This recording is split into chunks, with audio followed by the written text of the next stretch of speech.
Implement promise all. तो इस question में हमें क्या करना है, जैसे प्रॉमिस ऑल मेथड होता है एक, उसकी तरह हमें ये फंक्शन लिखना है बिना प्रॉमिस ऑल को यूज किए। ऑल में होता क्या है, जैसे कि प्रॉमिस बहुत सारे मेथड प्रोवाइड करता है। एग्जाम्पल के लिए promise dot all, promise dot any, promise dot race, promise dot all settled, promise dot all, promise dot resolve, promise dot reject. और फिर उसके बाद कुछ मेथड होते हैं जो इसके ऊपर चेंज कर सकते हैं, जैसे देन, कैच और डॉट फाइनली। तो अब इनमें होता क्या है, ये जो प्रोमिसेस मेथड हैं, ऑल, ऑल सेटल्ड, रेस और एनी, तो जो ऑल सेटल्ड होता है इसमें क्या होता है कि हम प्रोमिसेस एरे देते हैं जिसमें मल्टीपल प्रोमिसेस होते हैं, और जब तक ये सारे सेटल नहीं हो जाते, यानी प्रॉमिस या फिर रिजॉल्व या फिर रिजेक्ट, इन दोनों में से कुछ एक होता है, तो इन दोनों में से अगर हो नहीं जाता तब तक यह जो प्रॉमिस है वो वेट करता है, और जो भी रिजल्ट होता है उसको एक एरे में रिटर्न करता है उनके इंडेक्स पे 0 1। तो यहाँ पे या फिर एरर होगा या फिर रिजल्ट होगा। प्रॉमिस ऑल मेथड क्या होता है, ये ऑल सेटल की तरह ही है कुछ हद तक, बस इसमें जैसे ही कोई भी जो प्रॉमिस है वो एरर रिटर्न करता है तो ये वहीं से ही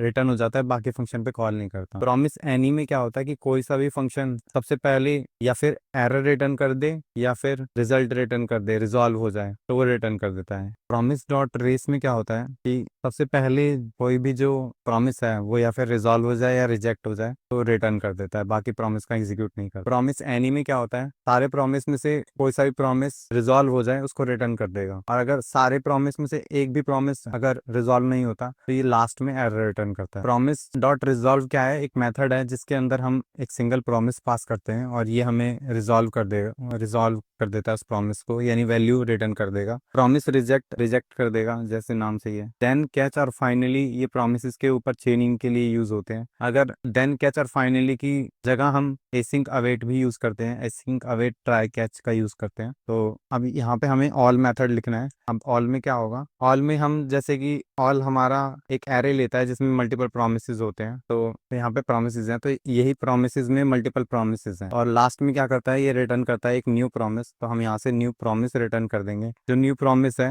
वो रिजॉल्व, रिजेक्ट। अब ये हमने एक प्रॉमिस रिटर्न कर दिया। अब इस प्रॉमिस में क्या होगा कि हम एक लूप रन कर लेंगे जितने भी प्रोमिसेस हैं, यानी promises dot for each loop run कर लेंगे, और प्रोमिसेस से हमें क्या मिल जाएगा, एक प्रॉमिस मिल जाएगा, सिंगल प्रॉमिस। अब ये जो सिंगल प्रॉमिस है इसको हम क्या करेंगे, रिजॉल्व कर लेंगे। तो प्रॉमिस डॉट रिजॉल्व, इसमें हम प्रॉमिस पास कर देंगे। प्रॉमिस पास कर दिया, उसके बाद हमें देन में या फिर वैल्यू मिल जाएगी या फिर हमें कैच में एरर मिल जाएगा। अब हमें करना क्या है, इसको मैं इधर ऐसे लिख देता हूँ, इज रीडेबल हो जाए। तो इसमें करना क्या है, जैसे ही हमें एरर मिलेगा, तो प्रॉमिस ऑल में क्या होता है कि जैसे ही कोई एरर मिल जाएगा तो वहीं से ही रिटर्न कर दिया जाता है। तो हम क्या करेंगे, यहीं से ही रिजेक्ट कर देंगे, एरर पास कर देंगे। और अगर वैल्यू मिलती है तो हम क्या करेंगे, एक रिजल्ट बना लेंगे, let result is equal to empty array, और रिजल्ट में हम पुश कर देंगे वैल्यू को। अब जब ये सारे प्रॉमिस रिजॉल्व हो जाएंगे और एरे के अंदर हमारा स्टोर हो जाएगा तो हम क्या कर सकते हैं, यहाँ पे हम रिटर्न नहीं कर सकते। यहाँ पे अगर आप सोच रहे हो कि if res dot length is equal to